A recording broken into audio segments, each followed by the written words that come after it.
Welcome into the Paul Farrington Show. Paul joined alongside Jack Weinberger and Robert Ziggy Ziegler at the University of Virginia. August 1st, guys. Bears, Texans tonight. They kick it off in the Hall of Fame game. No Caleb Williams, it looks like, unless something crazy happens. But August is here. Football's back. Kind of insane. Do they know we have a podcast to run? We need Caleb Williams taking snaps so we can overreact to. It is unfortunate. I couldn't wait to watch him suck. But that'll be another month, I guess. We'll have to wait. I wonder. You think he'll play he'll probably get some preseason snaps. Hopefully, you have to. Yeah, he probably will. Right? He probably will. If they're not playing him now, when are you going to play him? Wait, what's the difference? What's the difference in tonight versus week 1 of the preseason or week 2 of the preseason? Say he gets like his shoulder banged up or something. You'd rather him have a couple weeks and not playing. Yeah, I don't know. We'll see what the Bears wind up doing, but I'm expecting at least a drive of Caleb Williams before the regular season starts up in about a month here. Yeah, just nuts that football's back. For everyone listening, please remember to like, comment, and subscribe to our channel. If you can't catch us on YouTube, you can always catch us on audio, Spotify, Apple Podcasts. Become a member as well to have your questions read during mailbag episodes and to enter Paul Farrington Show competitions during the regular season. And last but not least, what we can ask for everyone is to just, if you're enjoying these videos, send it over to a friend. If you see a segment or a little breakout clip that you like, send it over to a buddy and say, hey, what do you think of these lunatics? Did you enjoy them? We're trying to grow the show over the course of this training camp and into the 2024 season. So the best thing that anyone can do, people are always asking how they could help out, is just send out clips or tweet about it, whatever, put it on Instagram. We don't care. Throw it out there, tag us, and we'll probably get back to you, honestly. I think we got back to almost everyone who's ever tagged us in anything. So we appreciate, of course, everybody who's been doing that. And you can always go to paulfarringtonshow.com to check out our sick merch on the website.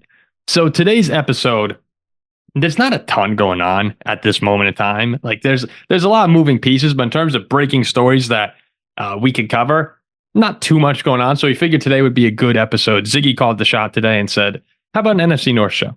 How about we just talk a little bit about what's going on? That's what we do here. We're an NFC North podcast, plus the Steelers. Yeah, plus the Steelers. I can't fail. So we'll go with a little bit of an NFC North show, talking about some of the bigger storylines. We haven't hit the Lions in a little while, haven't hit the Vikings in a little while. So there's some stories to break down about those teams, and won't be a crazy long episode. That's famous last words. But let's get into it right here. So we'll start off with the Vikings. And as a big Viking fan, it's been it's been a tumultuous offseason in many ways.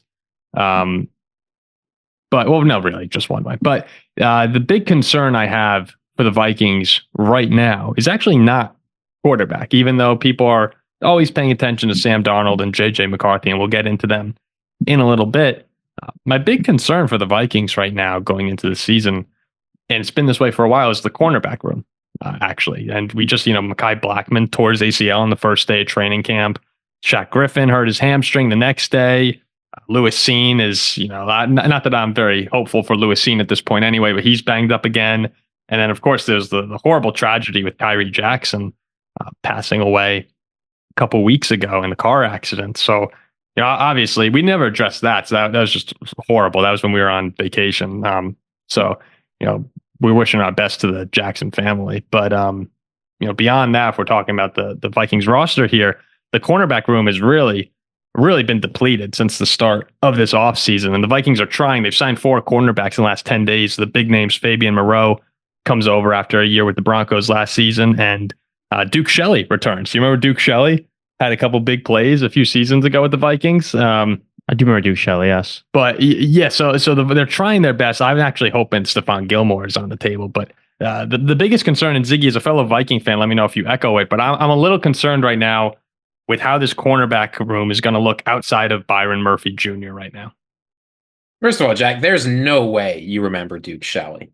No, I was thinking of Shelley Duncan, an old Yankees player. Yeah, okay. We had to clarify that. The way you said, I remember Duke Shelley. There's no way. I got the two confused. I was thinking of Shelley Duncan. Setting that aside, I mean, like you say, Paul, I think it's worrying when the big headliner you're bringing in to save the room is Fabian Moreau. I mean, no disrespect to Fabian Moreau, but he was serviceable at best for the Broncos last year. He's floated around the NFL. He's been on 3 or 4 teams in the past couple of seasons.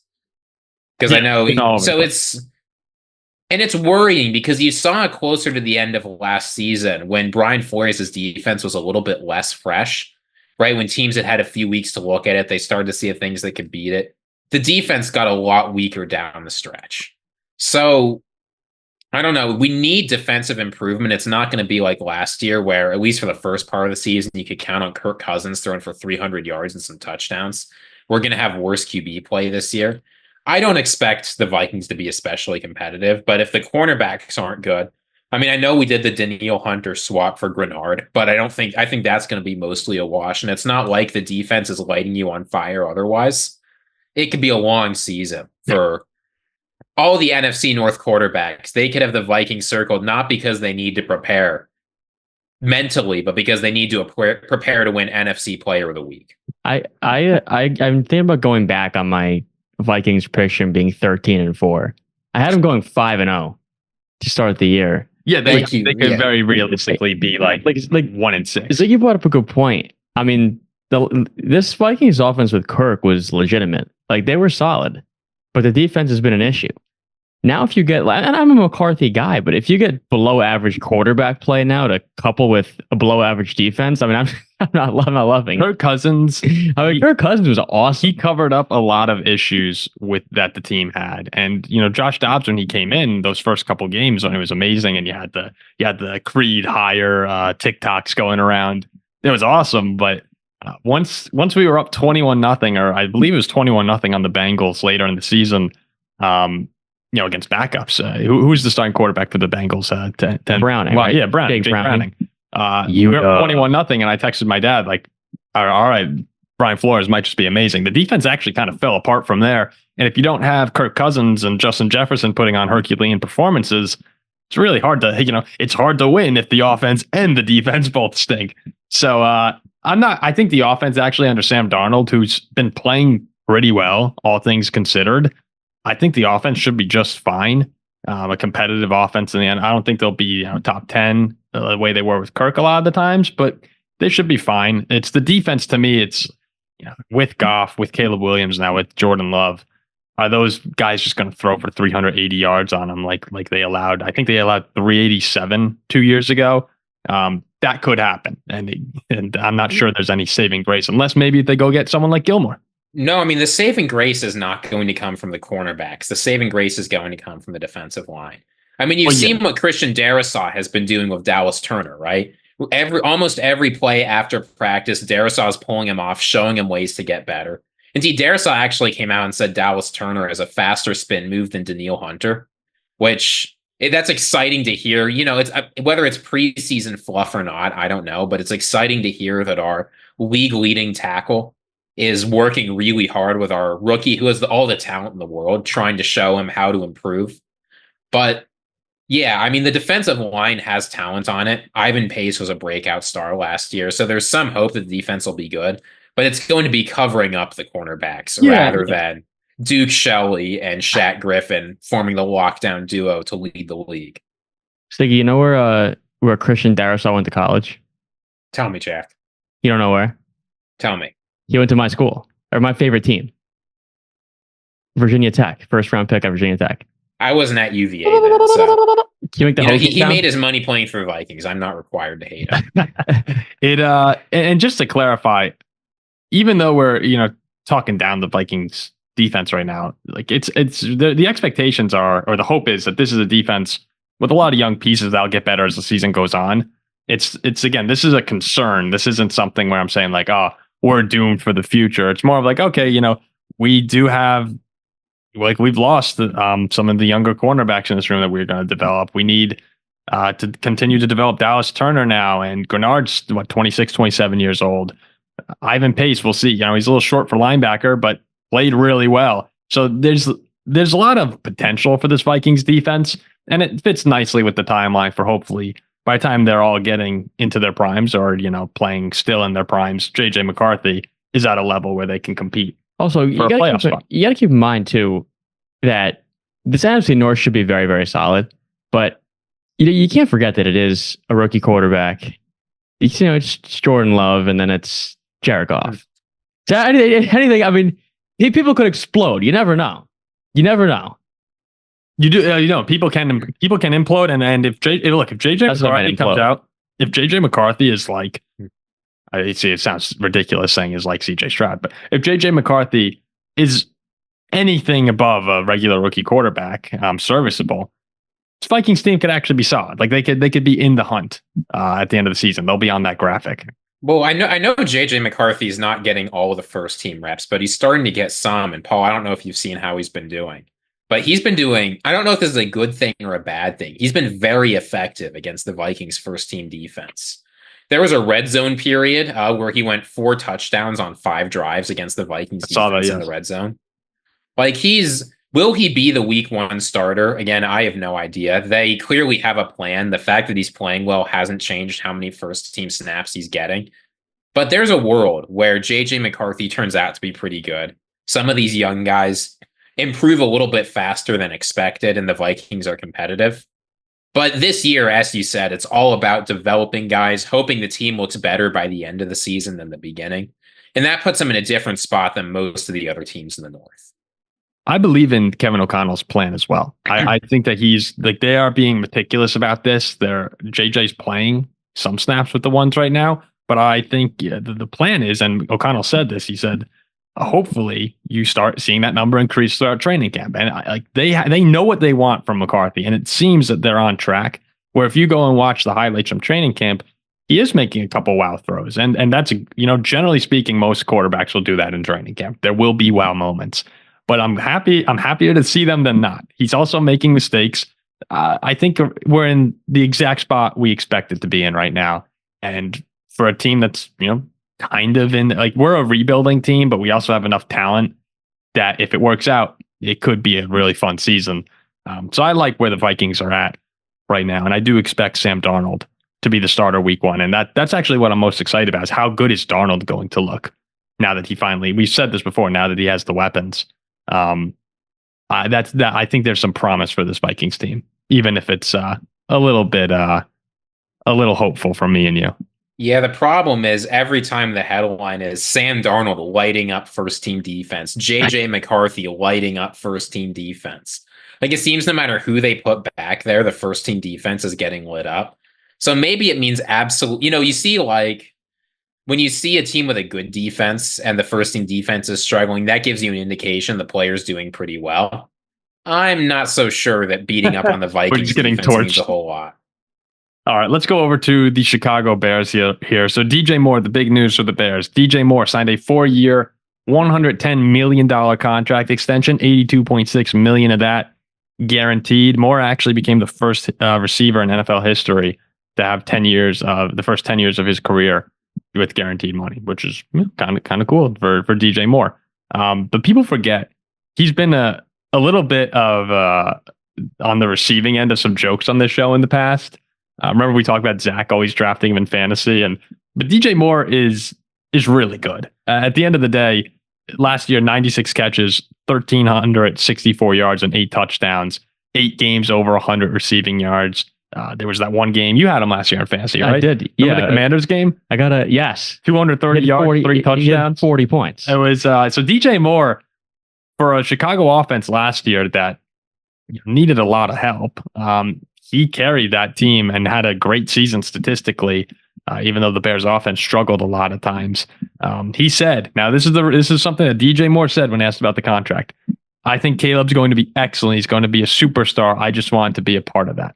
And we talked about this in a previous episode. We were talking about Caleb Williams, but as we continue to dive into it, more and more reports are that Caleb Williams has been nothing but the perfect leader, perfect player on the field, perfect teammate for the Chicago Bears roster. And he is not. So we know for sure he's not playing in the Thursday night game or tonight's game, which kind of sucks. But the more and more I see, guys, the happier I am. So first, Jack, what do you think? You like the locking down DJ Moore long term? Yeah. So last year during our fantasy draft, it was funny. I was picking, I believe it was the 4th or 5th round, somewhere around there. I needed a wide receiver too. And I'm like, oh, like really? Like he's decent, but like he was kind of like that Lamar Miller type of guy. It's like he's okay. Like, do I want him? Do I not? Like, all right, fine, I'll take him. You're never celebrating drafting Lamar Miller. Right, yeah. It was like the same type of Lamar feel. Miller is such a great Paul. It was the same type of feel. Like, it is the 4th round. I want a receiver too, and I see DJ Moore like top of the list. I'm like, it's like not satisfying, but I don't hate it. So I draft him, and for the most part, he ends up being really, really good. And when you have your quarterback of the future, or at least what the Bears hope to be, what 22-year-old kid in Caleb Williams, I love signing your number one receiver, who I think could be a superstar if Caleb Williams pans out like people think. Yeah, he is the number. Well, you would say he's I guess the Bears receiver. have Keenan Allen, Adunze. Yeah, like it's a good core, but I think Moore is their best receiver. No, he probably is. Did you see Ziggy, the Rome Odunze, Caleb Williams connection? Is all the Bears fans are freaking out about that? Does that Pac-12 connection? But I mean, that's exactly what you want to see, right? The Bears are trying to do their own Cincinnati Bengals revolution.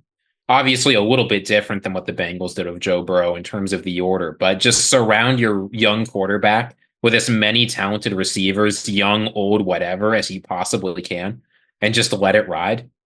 So like getting DJ Moore, you see the deals that wide receivers are signing for. 4 years, $110 million is not an unreasonable number.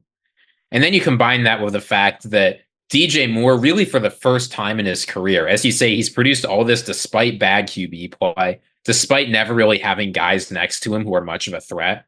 Like, I'm sorry, Darnell Mooney and DJ Chark, but like you guys are not, you're not Keenan Allen and Rome Odunze. I like what the Bears are doing. They're taking advantage of the fact they've got a cheap rookie quarterback and just trying to build a supernova offense around him. And then, if Caleb Williams can't do it, there's no excuses. You know that he's not the guy. And if he does, your upside is enormous. I remember I was talking with someone about it today. At USC, Caleb Williams would scramble in the pocket for like 10 minutes and then throw it downfield to someone who had no one within 10 yards of him. You don't get a lot of opportunities like that in the NFL. But with 3 wide receiver 1 level receivers, which the Bears have a possibility of putting out there, yeah, it certainly makes it harder for a defense to be able to cover all of them every second of every play. And Cole Kmet and DeAndre Swift are also good players. And Khalil Herbert, also a good player. It's kind of strange. You know what Herbert played in college? Oak State. Bought that, baby. Was he? We have some superstars. Thinking of. Wait, who's the Oak superstar? State? Oh, wait, no. Who's your guy? Oak State, Chris Carson. No. Another one. The Panthers guy. Oh, my God. Khalil Herbert. He was a Kansas player. He might have transferred to Virginia Tech for a year, but he's not really one of those Hokies.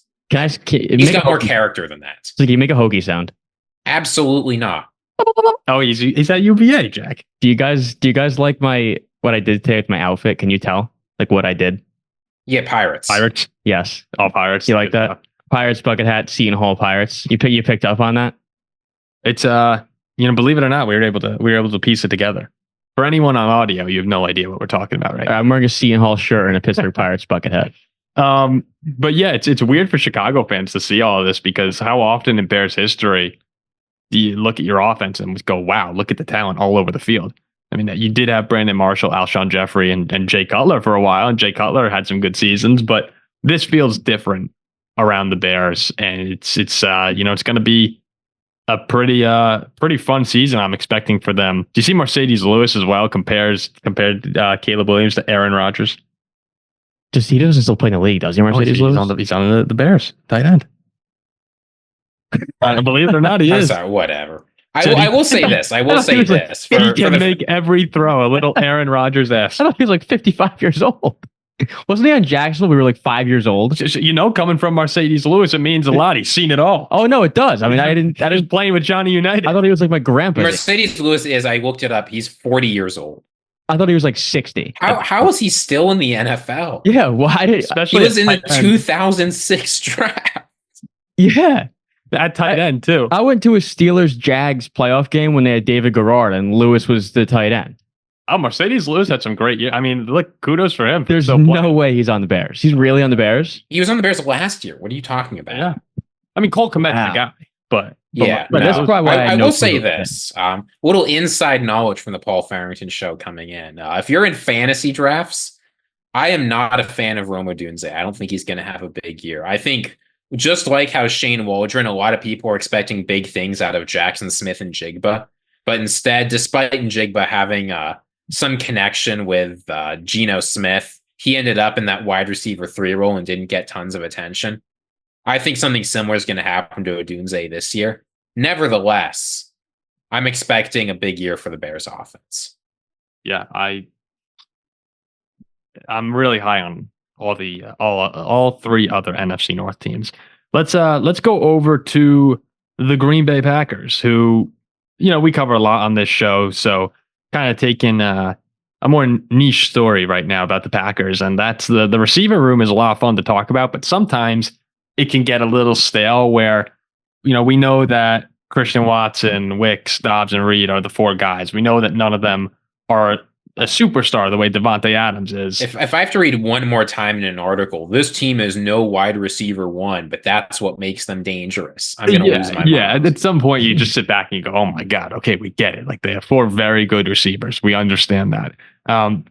But so far in training camp, one of those guys is standing out a little bit. Not the one I expected. Not the one any of us. We talked about this. We said which one would be the guy. And I think we named all 3 other receivers. Even remember last year during the 49er pregame show, we said, which receiver would you want? Everyone was going with Wicks and Reed. But Romeo Dobbs is standing out at Packers training camp right now, following his year with 59 catches, 674 yards, and 8 touchdowns. That included, on top of that, 10 catches for 234 yards and a touchdown in the 2 playoff games. He's just been awesome. Everyone's reporting in training camp, besting Jair Alexander, who said get this, Jair Alexander said Romeo Dobbs is the 2nd best receiver in the NFL, behind only Devontae Adams. Oh, Jair said Devontae. I'm sorry, that's too much. That's too much. But then Jordan Love, he was doing he was on a show doing an exercise to create his unstoppable play. Here were the guys that he had on the field with him for his unstoppable play. He drew it up. He had Devontae Adams, Travis Kelce, Tyreek Hill, Josh Jacobs, and Romeo Dobbs. I mean, what's funny? I remember a couple shows ago, we were, maybe it was a mailbag. I don't know if maybe it was just us or I'm not sure. But we were talking about who out of these receivers we could see if there was one potentially breaking out and then having a superstar 2024 type year. Also in a mailbag, yeah. I think it was a mailbag, right? Yeah. I said, I think I liked Wicks. I think Ziggy said Watson. I said Watson. You said Watson. Yeah. Dobbs didn't cross my mind as that guy. I think we've all been a little down on Romeo Dobbs. Yeah, I mean, I haven't said a word about him. But everything coming out, Jordan Love was saying the reason he put him at X, he said, whenever I throw it to him, he's going to come down with it 100%. Well, yeah, that's the thing. Is it's one thing to be a talented receiver in the NFL. Any receiver that's on an NFL team is pretty talented. The thing that makes great seasons come together, that elevates guys who are already talented, are connections of the quarterback. Mm-hmm. And you're seeing that a lot from Romeo Dobbs, right? The touchdowns he's catching, some of them are big plays, right? Like there was one play where he absolutely mossed Carrington Valentine. But other times it's been fades where only Dobbs can get it and he's just snagging the ball. Like people are reporting from the camp, this is what Jair Alexander said. He said that it's almost as if Dobbs knows where Love's going to throw it before the play starts, and he just is in the right spot every time. That really matters if you're talking about a season-long connection with a receiver. That sounds like me when I was playing pickup football at 16. Jack, get out of here. I was fantastic, Ziggy. The Dobbs contested catch rate is 47.6%. No, he's got the best hands on the team from for all indications are. And I thought a cool little stat that I saw. So ESPN has the receiver quality metric. In 2022, when he was a rookie, he rated 119th in the NFL. And last season, year 2, he was 16th in the league. So huge jump. He took a big leap forward last year. And I remember during the season, it's funny. Fantasy football does have its way of kind of infiltrating into your opinions on things. I remember he was a huge waiver wire pickup early in the season. You went, wow, Romeo Dobbs playing great this year. So even though, yes, he might not have wide receiver 1 numbers, so to say, if we were stay in fantasy terms, he might not have wide receiver 1 numbers. You might see Romeo Dobbs be the go-to guy for Jordan Love in crucial situations over the course of this upcoming season. And Well, Paul, the thing go ahead, so you go first. You go first. I was going to say the thing I envision with this offense is the Packers. They've said it a bunch. They want to use their tight ends. So talk about breakout guys. The tight ends aren't even being mentioned, but I think a lot of the middle of the field action is going to go to them. Romeo Doubs does his best work running routes and making sideline catches. So if you're using tight ends and you got Christian Watson going deep, you got tight ends in the middle of the field, but you're looking to get a 10, 15-yard gain on the sidelines.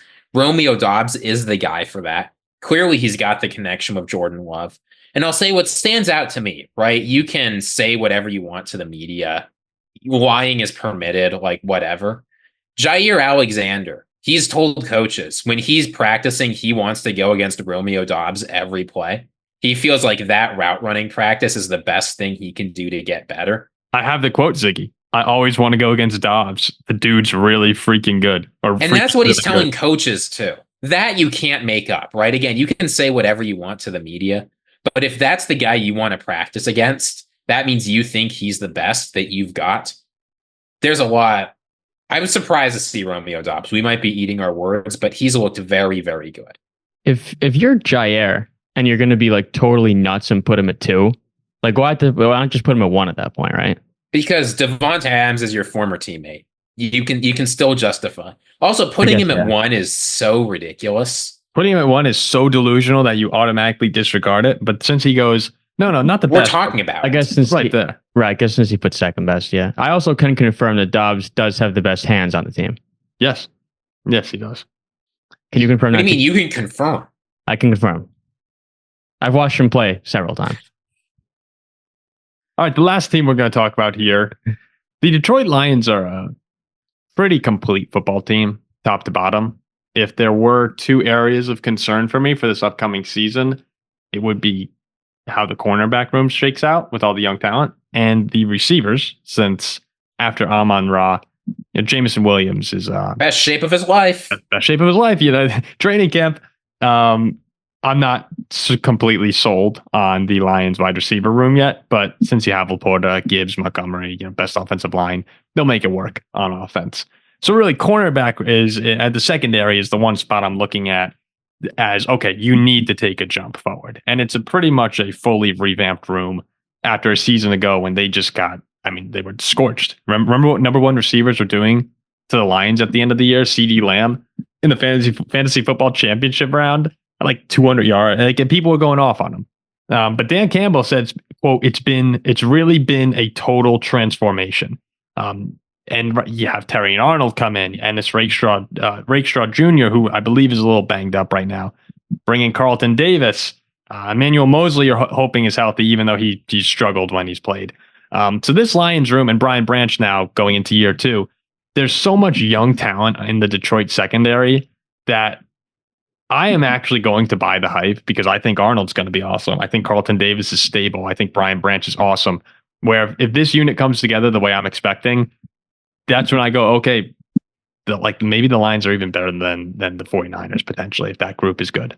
I love the Arnold pick. And this team was ready. Like they were built to win a Super Bowl and now got so much better, at least on paper, so we think, in the lone position they struggled at, which could be really, really, really dangerous for those teams like the Niners, like the Eagles, like the Cowboys. I mean, this is a legit Super Bowl threat. Well, they've done a great job of that for years now, Detroit, where they have a hole in the offseason. And it sounds dumber, it sounds obvious to do this, but a lot of teams don't.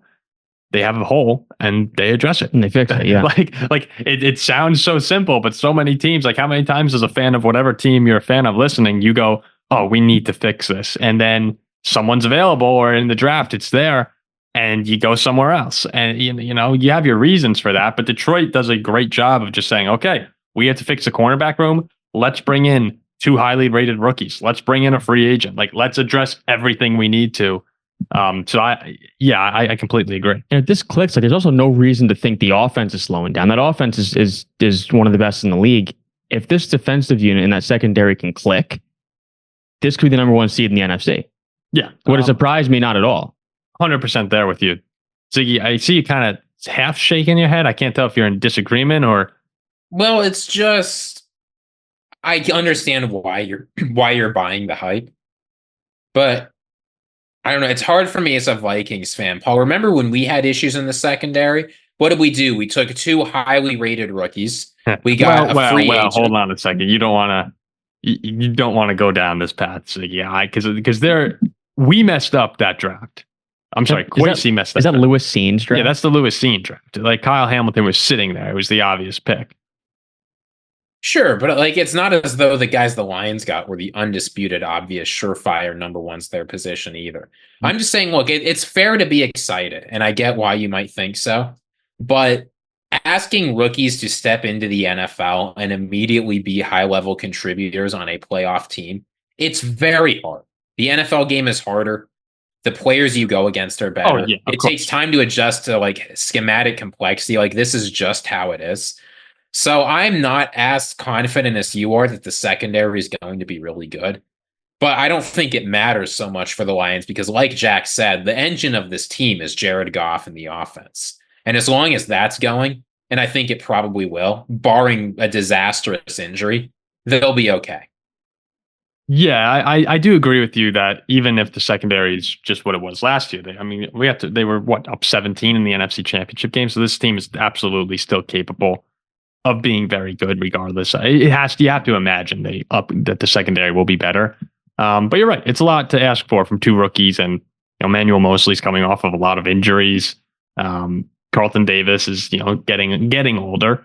But I like what they did on the D-line. They did lose John Kaminsky, their defensive end, to a torn MCL, so he might miss the entire season. Not that he's one of the big names on the D-line, but he's a productive player.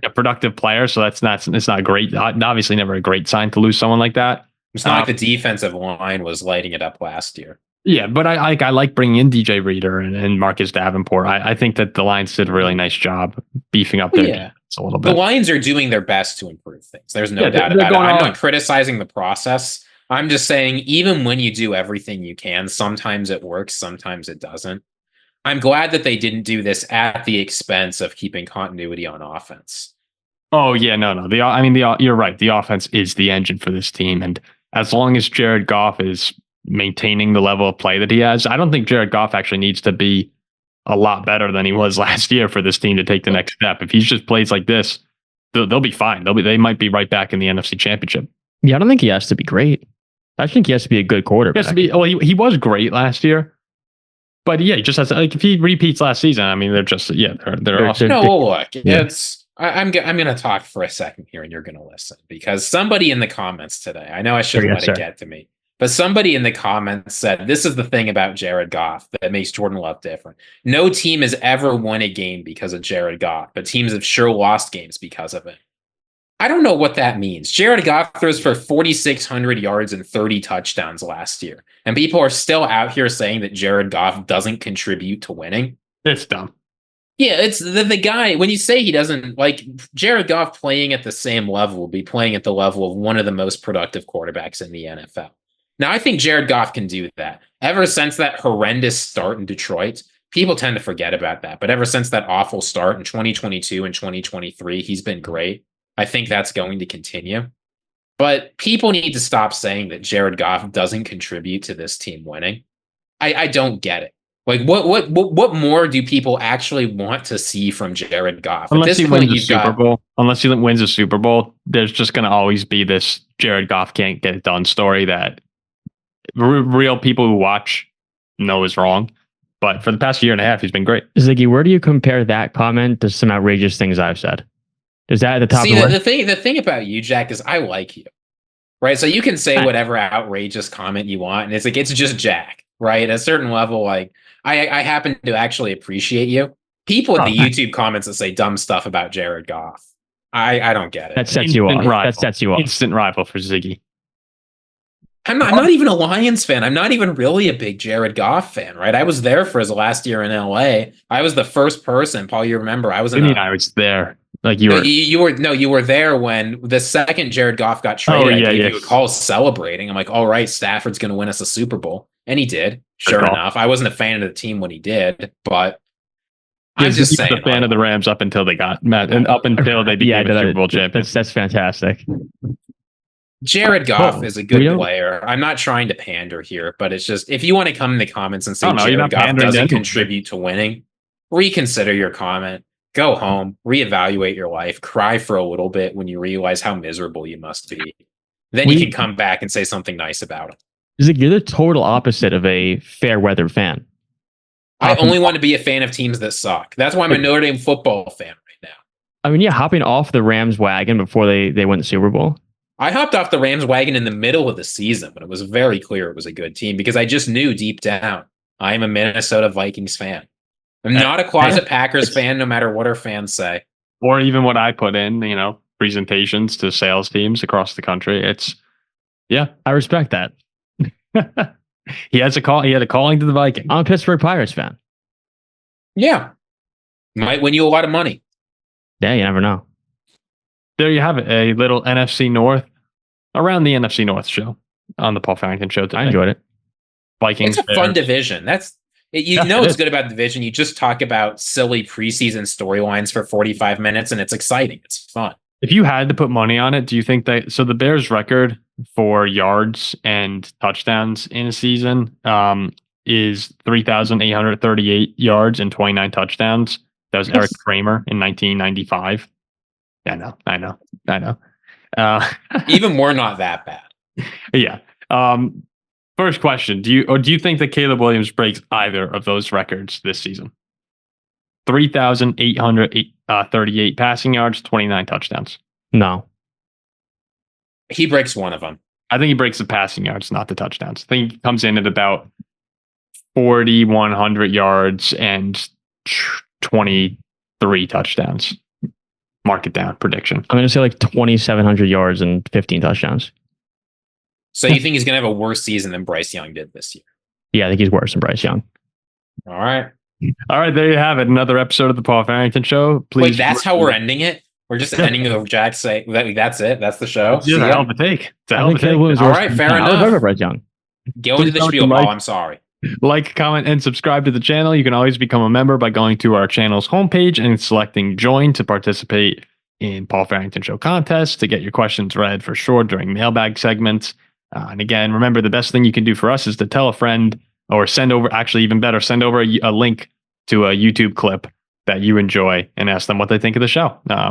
We appreciate it. You could tag us in anything, keep posting us, and we'll see you guys next week.